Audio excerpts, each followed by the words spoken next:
What's up, guys? I'm Chad, everyone. Welcome to today's video where we're going to talk about two of the most popular fishing kayaks in the Bonafide lineup and two of the most popular fishing kayaks on the market today. And we're going to do a lot, not like a versus in one or the other, but like what you would choose which one for. And that is the PWR 129 from Bonafide and the new XTR 130. Now, I'm probably going to talk more about the XTR 130 than I do the PWR because this is really more of a comparison of the XTR to the PWR. So if you haven't seen the PWR 129 walkthrough video, we're going to link up the video walkthrough of my boat and Austin's boat in the description box, because this boat is a very capable boat of being both professionally outfitted and what some would say over outfitted, like Austin did his. Now, this boat right here, I am scared to see what Austin's going to do with it, because if you see what he did with his power, the sky's probably the limit. This dude's gonna have satellite TV on his XTR, but here we go. So the PWR is a very versatile craft. You can use it in the rivers, you can use it on lakes. I would say you can even use it in some light offshore fishing. You're not gonna surf launch with this thing, especially if you have it loaded down, but it performs really well with the motor and it still paddles really well, and it's manageable for car topping, it's manageable for putting in the back of the truck.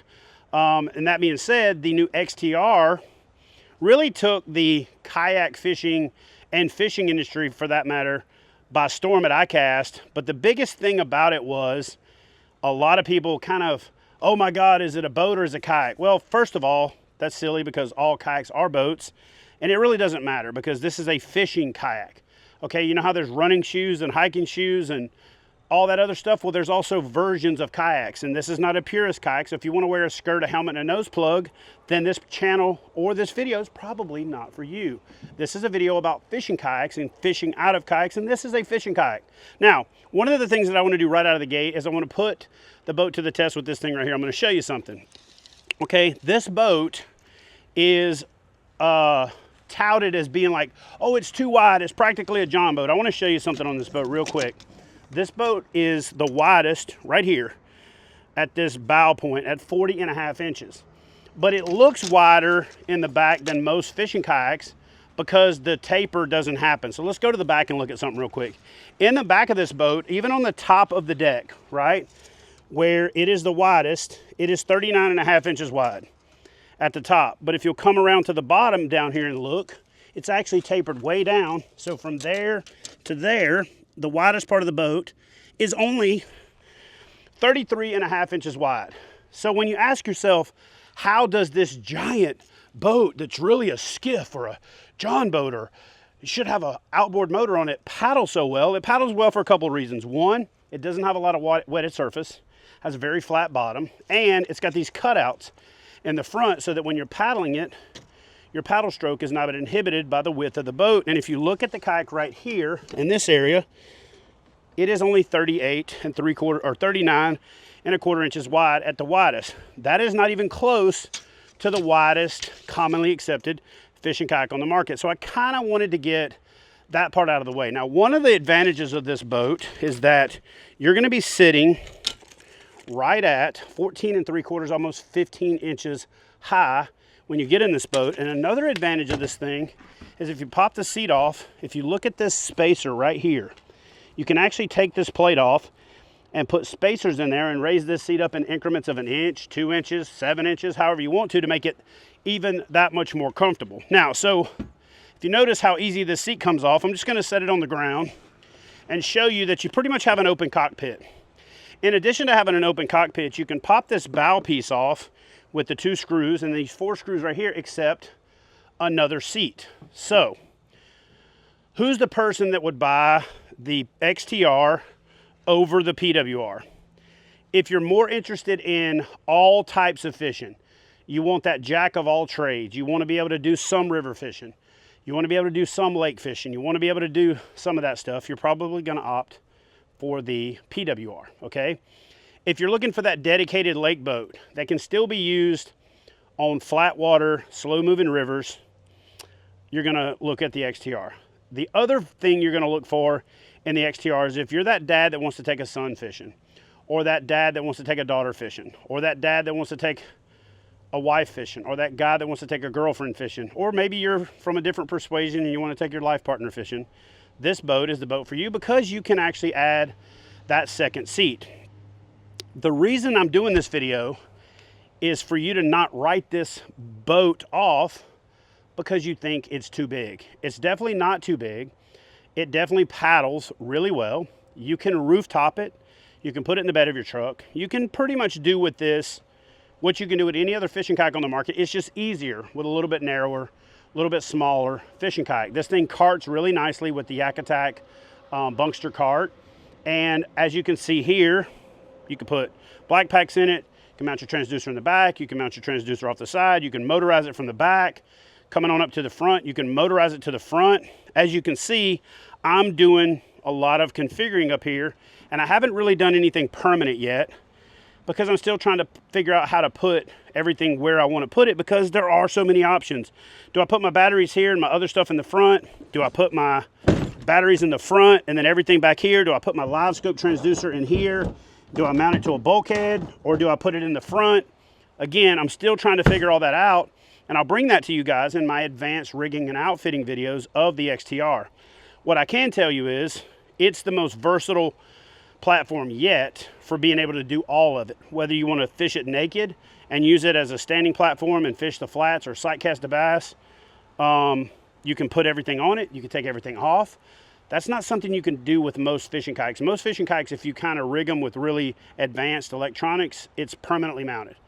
The cool thing about the XTR is all this stuff can pop off really easy. Like I've got it set up on the captain's bridge here. I just disconnect all my connectors, pop that thing right off, throw it in the back of the truck. When I get ready to go, pop it back on, latch it back down, and we are ready for business. Same thing with the seat. You can take the seat off.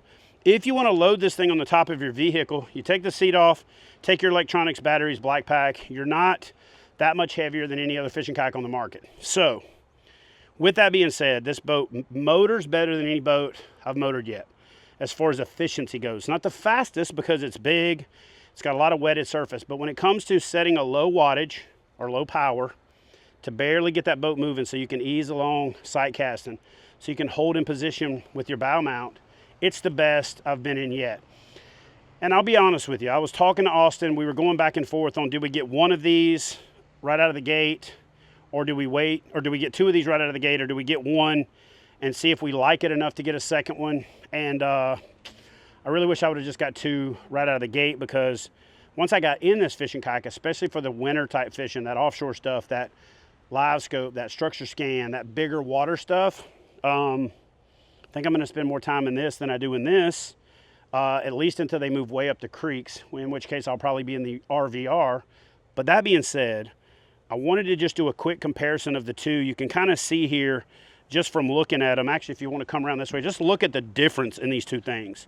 These are vastly different fishing kayaks. And you know, I do want to do one thing. Let me throw the seat on there real quick and show you guys something, because this is worth mentioning, even though I've mentioned it in every XTR video I've done up to this point. It has really become a very, very, very, very, very, very, very, very, very important part of what I love about this freaking watercraft, about this boat, about this kayak, whatever the hell you want to call it, okay, is that when you get up in it, okay, and when you sit down, you are sitting like you're sitting in a chair at home. And like I said, you can put a spacer in.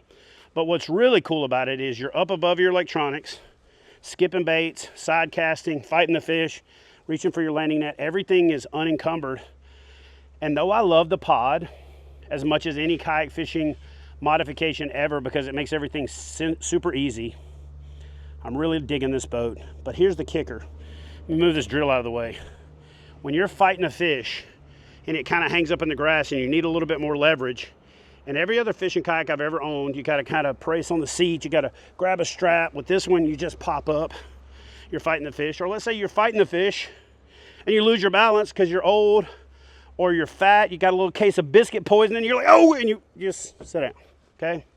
So when it comes to all of that, if you're looking for comfort, if you're looking for versatility, if you're looking for the boat that you can keep super simple, fish it easy, take somebody else fishing with you, the most capacity on the market, there's no other boat even close.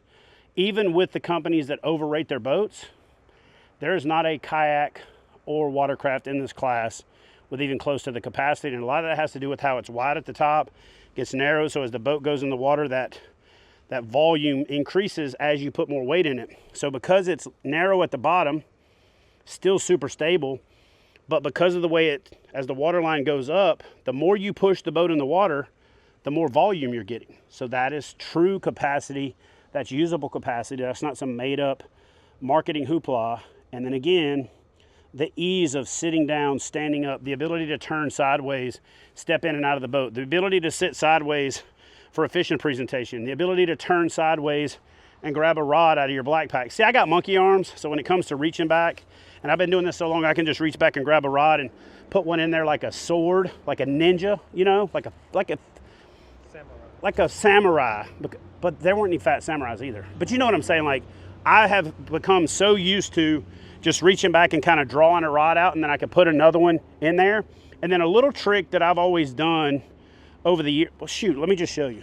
One of these tricks that I've always done in the fishing kayak is when I stand up, I got this little trick I like to do, which is to take the rod, turn it around, go back in between the main line and the first guide and grab the rod, and then kind of put the other one back. Well, in this boat, bruh, you literally just go, I want my rod. You just grab it. You can even reach the farthest back rod holder. And again, oh, last but not least, horizontal rod storage. Bruh, are you kidding me? Like, you lay the rod in there. It's got this little keeper. Drop it down in there and bungee it. It's out of the side stroke of the boat. You can still use other accessories.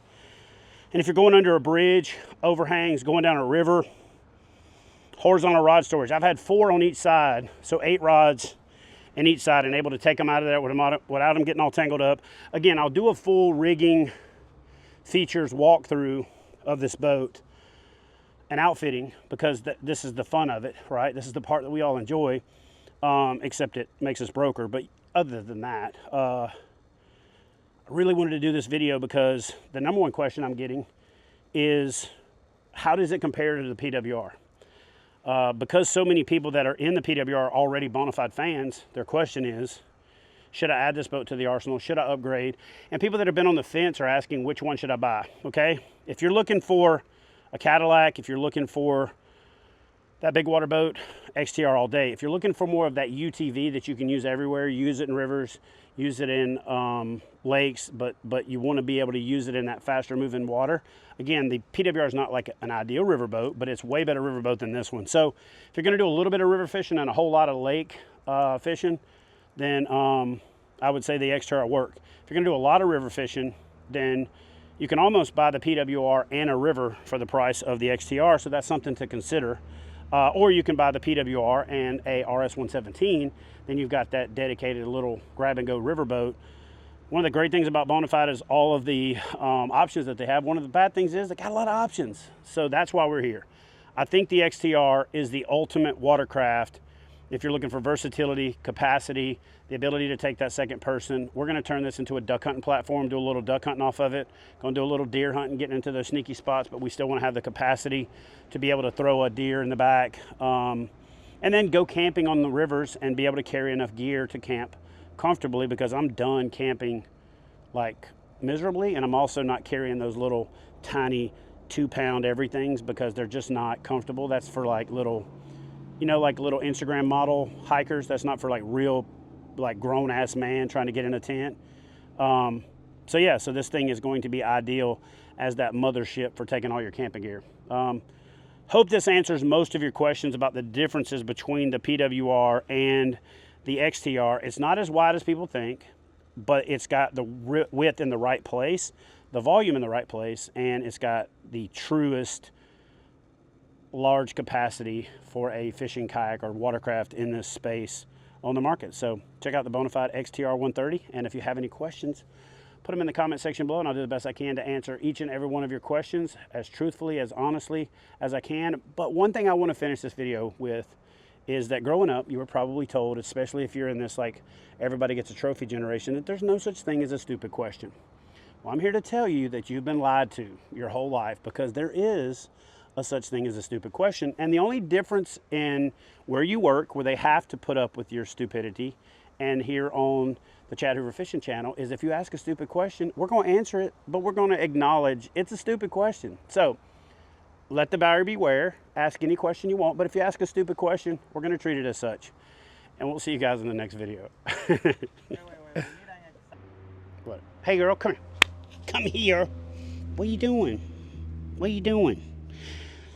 Hey, let me ask you a question. Actually, let's ask them a question. Say, by the way, while we're shooting this video, we got Alex here from the Alex Folgata channel. You've seen this guy. If you haven't, we'll link him up in the description box. He was kind of supervising the shoot to make sure I answered all the questions, because he just had an XTR video get stupid views and a lot of comments and questions. But here's a question I got. You see this thing right here? So my son says I'm old, right? Because my beard matches this thing right here. But I got a question for y'all, and I really want an honest opinion. You see a lot of influencers having this thing just stuck in different places. And Austin's always like self-conscious about like where I put it. Oh, put it here, put it there. And I don't like it when my beard rubs it. But let me ask you, I got to get an opinion on this. Is this right here like not the dumbest trend in like influencer, the world of influencers, where you just like stick your freaking mic on the side of your hat and you're just doing the video? I think it's lazy. I think it's also just what do you think? Stupid. I think it's stupid. Talking And about stupid, wait, I got one person that does it that I'm a fan of is Justin Danger Nunley. So God bless the fact that I love that guy, but he does this. Stop doing this, people. Stop. But I want to ask your opinion. Tomorrow's election day, or if you're watching this, probably today is election day. So I'm going to get you to vote, and we're going to pick a winner for something. I don't even know what it is. Honestly, kind of like this election, we don't even know what we're getting, right? But comment below yes or no, the mic has got to go. So yes, I guess you would say yes, the mic has got to stay, or no, the mic has got to go for this stupid put it on the side of your hat trend. Yeah, what do you think? Kill it. It's stupid. Anyway, I want to hear your opinion on it. But then, could we do something like this? Could we maybe like put it up here, and then we look? It's like even worse. So anyway, microphones are just a part of it. The other one that's like a close second is this right. A close second is this, just holding the damn thing. If you're gonna hold this little thing, just get a real mic, like you're from like CBS News 1987, covering the flooding in frickin' Arkansas or something, right? Instead of, guys, today we're going to talk about how to grow your Instagram channel in 3 easy steps. Anyway, so no thing. You know the problem? What? You've been touching that thing all over the place. The audio is going to suck. This? Yeah. Anyway, I want to hear your question. I want to hear your thoughts. Is the whole hat thing stupid, or is it just like easy and nobody cares? But wait, I got a stupid question. Just like that. What? Why don't you just get a jumbo? A jumbo? Yeah. What the hell is that?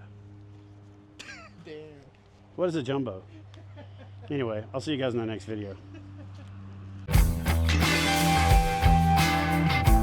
Hey guys, I'm Chad Hoover with Kayak Bass Fishing. If you're looking to get in on the exciting sport of kayak fishing yourself, check out kayakbassfishing.com.